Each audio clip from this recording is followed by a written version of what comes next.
What happens when leaders start taking a consumer-led point of view? We're recapping the biggest news from this year's National Beer Wholesalers Association convention with how drinkers and THC users are finally getting more people to pay attention to their interests and the lasting impact that will have for producers, distributors, and retailers. I'm Sightlines Director of Insights, Brian Roth, joined by my lead analyst, Kate Bernat, for this episode of The Gist. Kate, let's jump into some top news from that NW or NBWA convention. If you are joining us, listening, but also watching us on YouTube, you're going to see some helpful charts that hit on cannabinoids. And the reason we have this is because arguably for the first time, the NBWA, which is the National Beer Wholesalers Association, lead trade organization for the middle tier, didn't maybe explicitly say, but gave the green light to distributors to start thinking about hemp-derived beverages. Kate, this is a space that we've been covering for a long time on Sightlines. We've been hearing from distributors about their excitement to start bringing this category on in a more proactive way. Let's set the stage real quick here. So, people can see if you're on with us on YouTube with us, this the growth of Delta 9, for example. What have you learned from your reporting for Sightlines when it comes to something like that, specifically about what impact this is making for people who are seeking alternatives to just new ways of mood management? Yes. Customers, not even drinkers of all beverages, customers are looking for THC in whatever form it comes in, whether that's cannabis in states where that's legal, hemp where it's not. Consumers don't really care, it seems at this point, where that THC comes from. They just want weed beverages or weed products. What's interesting about the NBWA remarks from CEO Craig Purser is that this is, yes, as you mentioned, the first time that this trade group is really given the thumbs up pretty explicitly to their members to say these hemp-derived beverage products belong on beer trucks. We are the best poised within the three-tier system to distribute these. And I think this is extremely important for wholesalers because there have been so many that are on the fence about this, right? There are some that are kind of wait and see on whether they want to carry these products. Meanwhile, the consumer has been there for years. The consumers want them, they're buying them. And so this is sort of NBWA saying, listen, this market exists. We may as well be the ones to efficiently and safely move this highly regulated product. Yeah, that is the key here. The reaction that we will see and hear after this convention is rooted in the fact that consumers have already been giving the green light to this for a long time anyway. So, in a way, this is the middle tier getting the opportunity to follow along with what the people who are making purchases are already doing and indicating that this is a priority for them. And so, when we think about what's next, especially with the way that this impacts, the middle tier as well as producers, on YouTube, you can see a chart that we're looking at with the increase of Delta 9 as the share of the cannabinoid market. It increased almost 7.5% from 2022 to 2023. We do not yet have 2024 numbers, but you can make a probably safe assumption that will continue to grow as that's taking space away from another synthesized version of that's Delta 8. But if you're with us on YouTube, here's the chart that you really want to see. This is the compound annual growth rate, where it is drinks in particular, and this is what does service to those distributors.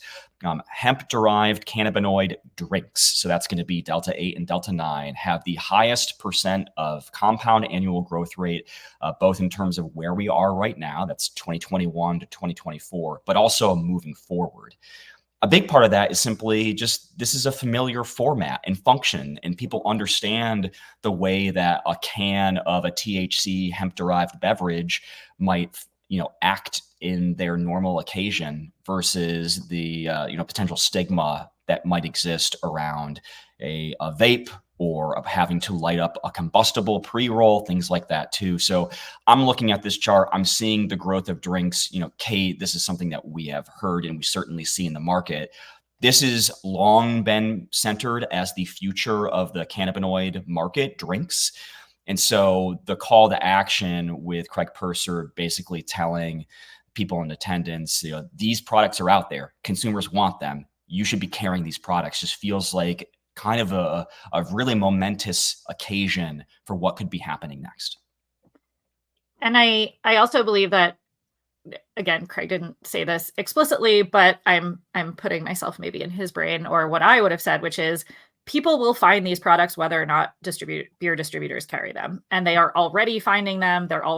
Consumers are way ahead of you, as we've said. We know that many of the existing hemp-derived THC beverages are available direct to consumer online.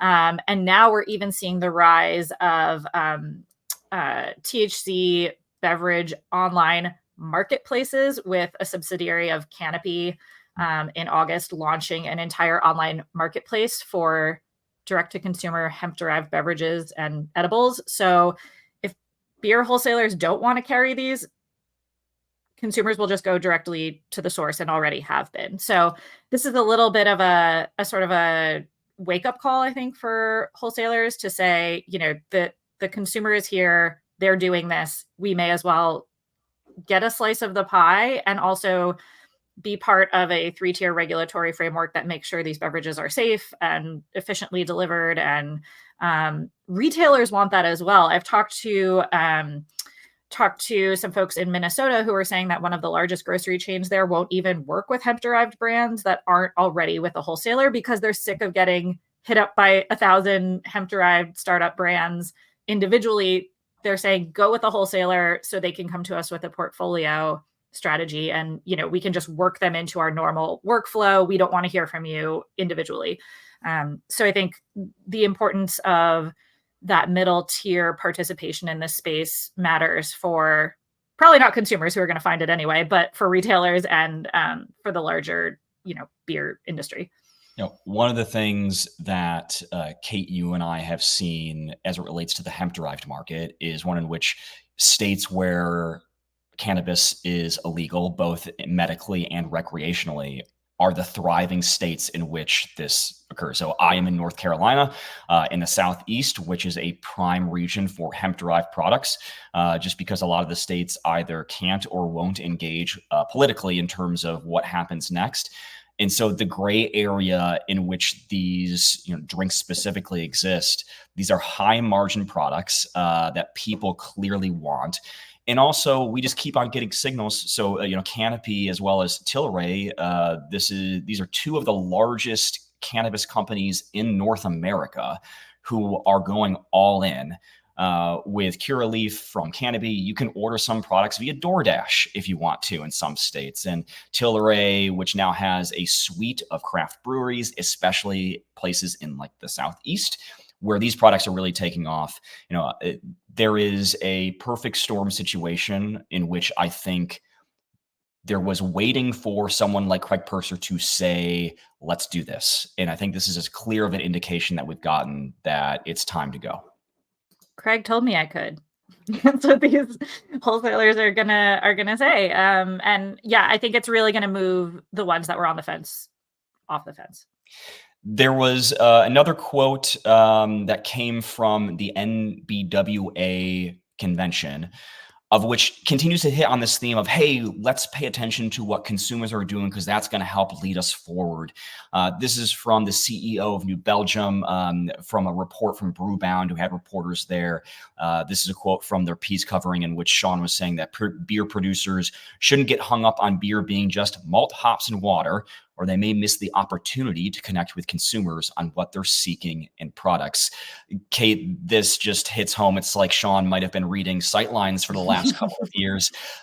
This mindset that you look at what consumers are doing and what they're telling you, and that's going to give you a path forward, just seems very in lockstep. First, with what has been going on for so long in the market and what we've been sharing with Sightlines subscribers, but also just is in a necessary way of thinking about how companies can connect with people who don't care about the base fermentable. This is the refrain we sing all the time.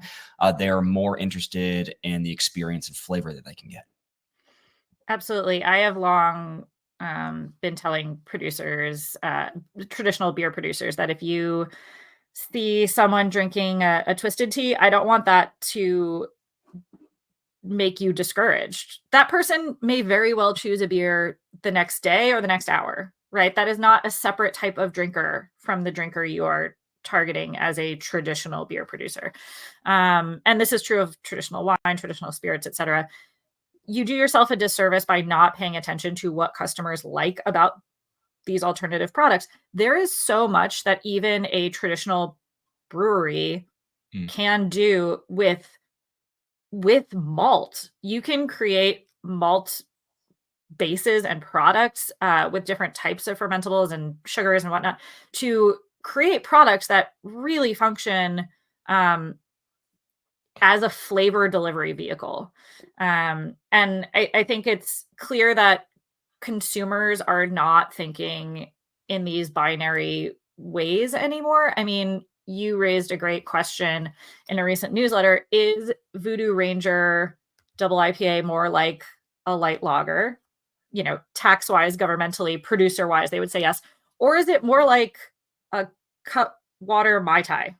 Mhm. To the consumer, I think it's maybe the latter. Yeah, let's be explicit here too, is and what we are saying is that producers do not need to become total beverage companies, Mhm. but it is increasingly becoming aware, and again, in the comments at the convention, this is perhaps one of the few times and earliest times that we've seen leadership say that what we make can be malleable in the way that it connects to the flavor expectations of what people have. If you're a subscriber to Sightlines, just this past week, we shared a photo from a Sheetz convenience store that hits this home precisely, where it has 2 shelves of double IPAs, 19.2 double IPAs, most of which have some kind of added flavor to it, which is right above 3 shelves of FMBs. Mike's Harder, Twisted Tea, some Club Tales. This is the way that consumers are thinking about the product mix of how they choose. They are not thinking about, oh, I'm a beer person right now. They're thinking about the flavor experience. They're thinking about ABV. And Kate, this led you to these questions as well that we're putting up on the screen for those of us with us on YouTube. You know, Mhm. is this beer like a beer or is it like an FMB? Is Beatbox, which legally is wine, is that like a caps off or is it like an RTD cocktail? And these are the Mhm. questions I think that we really encourage our subscribers to think about and give them the information to be armed to answer these in informed and effective ways. Yeah, I think that yeah, it doesn't behoove producers to make a brand new product. Many flavor forward products in traditional categories um can be talked about in new and fresh ways, right? Keeping the idea of how is a consumer approaching this? Where is my competitive set in their mind? Not in Nielsen IQ, not in your Circana data. Where is my competitive set in the way drinkers are thinking about me? What else might they see on the shelf next to me? What else might they choose that has similar flavors? That's a really useful exercise that can spark great ideas for positioning, for marketing. Again, not making something new necessarily, just thinking differently about the way you talk about what you already do. Yeah, we're sharing on our screen some survey results that we did with 21 and 28-year-olds. We asked them about what do you pay attention to most when you buy alcohol? And then we kind of asked that in a different way later on the survey, asking what attributes are most important to you in a drink. So when they're buying alcohol, it's price, ABV, flavor. And then when you think about attributes specifically, it's flavor, freshness, and ABV. Those are the top 3 for each one. And so, the chorus that we constantly hit about why flavor and flavor experience can be so important, echoed again by young people who are making these kinds of purchase decisions, that thinking about traditional categories is far less important to them than what they can learn from a package, from a can, a bottle, whatever it may be, in terms of what the flavor proposition is to them and how they can actually experience that in a real way. Yeah, they're asking, "What does it taste like and how does it make me feel?" A wild And concept. a but if your presentation, of your product can answer those 2 questions very effectively and hit those sweet spots, then that's everything right now. Two of the biggest questions: what does it taste like? How does it make me feel? Big questions for the wine category, Kate. This is something, and those two questions specifically, fittingly, have been at the core of a broader challenge of bringing new drinkers in. We are talking at the beginning of October, which is also the beginning of the Come Over October campaign. This is the first time that there has been a collective marketing campaign in about a decade for the wine industry. Wine, if you follow alcohol in general, you've probably got a sense that wine has been having a rough few years. Kate, when you see this kind of effort, what are some of the big questions that come to mind in terms of, what's actually trying to happen here and what can move the needle in some way? The questions for me are, why is wine feeling the need to do this now?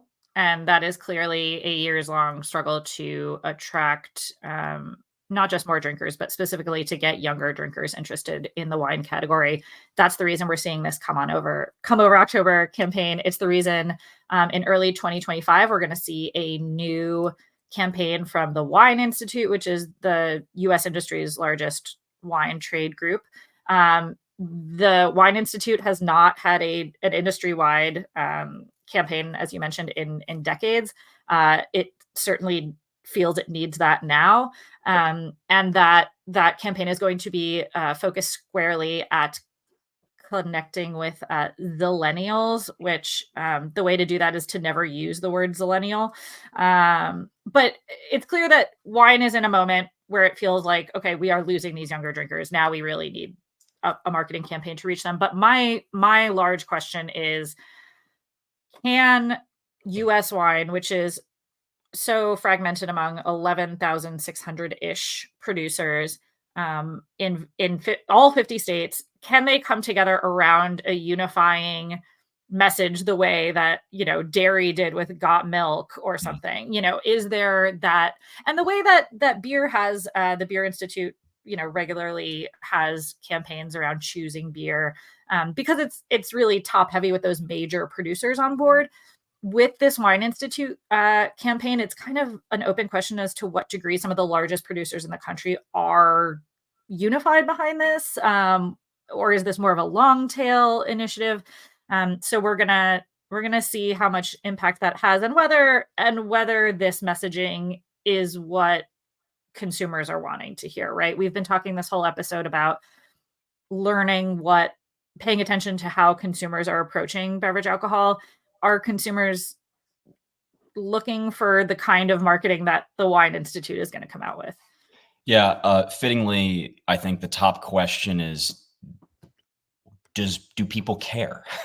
Which is a Mhm, scary and big and existential question, but also gets at the mhm, broader challenge of what wine has been experiencing mhm, over the last few years. What is working for wine right now is so rooted in experience, but then mhm, also in at times flavor too. So by experience, we can specifically look at sparkling wine. Prosecco mhm, has been a consistent winner for the category, because that's also just so tied to occasion. So if you are with a group mhm, of people celebrating something, there's a high probability that if you are choosing wine, that's going to be the thing that comes along with it.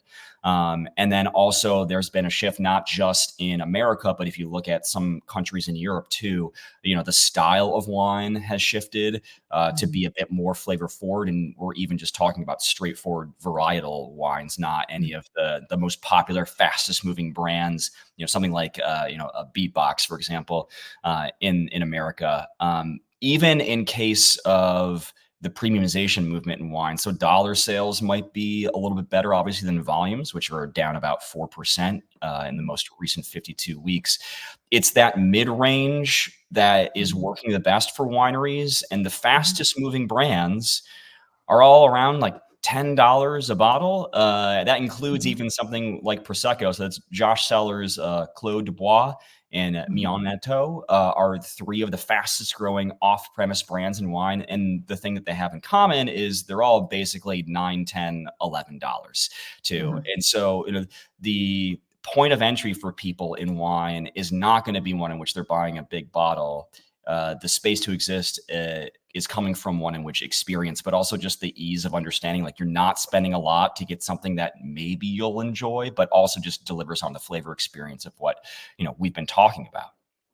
That's a really important price point for bringing those young drinkers into, right? They don't have as much disposable income as the boomers who are part of wine clubs and visiting tasting rooms and whatever. Like, they're just looking for something that they know they're going to hopefully like, and that isn't a huge gamble, but feels like not some bottom shelf stuff, right? And that 10-ish range tends to really be that sweet spot. Brian, you talked to a really cool wine company recently that's like really bucking these category trends, and by explicitly doing what we've been talking about all episode, by leading with how the consumer approaches the wine shelf. Yeah, Wonderwork House of Fermentation, which purposely does flavor forward as well as flavor enhanced wines. They've grown about 50% in volume for 2 consecutive years. This is, of course, while wine itself has been struggling mightily. Their most recent and newest line of wine, or lower ABV for wine, 7% alcohol, but then they're specifically flavored. They've got 3 SKUs: yuzu, hibiscus, and they do one with lemons that mimics strawberry lemonade. And when I spoke with Isamu Kamid, who's one of the co-founders, he put it very succinctly, which I loved. He told me the quote that boomers go to tasting rooms to learn, millennials and Gen Z go to have a good time. And that is such a perfect encapsulation, I think, of this idea of why it's important to listen to consumers and the way that they think about things. Because, wine, I think, is easy to get caught up in this idea of education as part of the experience, when, more often than not, when we're thinking about especially on-premise occasions right now, it is experience first and foremost. And you want something that you're purchasing to drink to be a part of that, not to be the entirety, complete center of what you're doing. Totally. And what we see working are the more easily grasped concepts in wine. Prosecco, it's light, it's bubbly. It's not the grower champagne. I don't even need to know about regions, right? It's bubbly, it's light, it's $10 at my grocery store. I can also put it in a mimosa. Fantastic. Or some of these sweeter flavored wines, again, very clear what the flavor expectation and textural experience might be there. And it's not to say that this means dumbing down wine, because that exploration can always be there for people, right? Mm-hmm. People go on journeys with alcohol, right? It doesn't have to happen the first time they ever have a glass of wine. They can now tell you all the components of a Bordeaux blend or whatever. Like, that can come down the line if they want.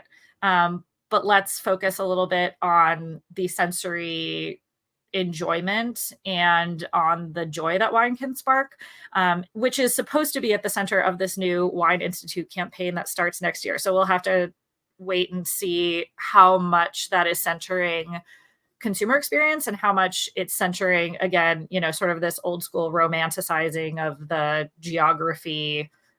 It'll be interesting to see exactly what form this campaign takes.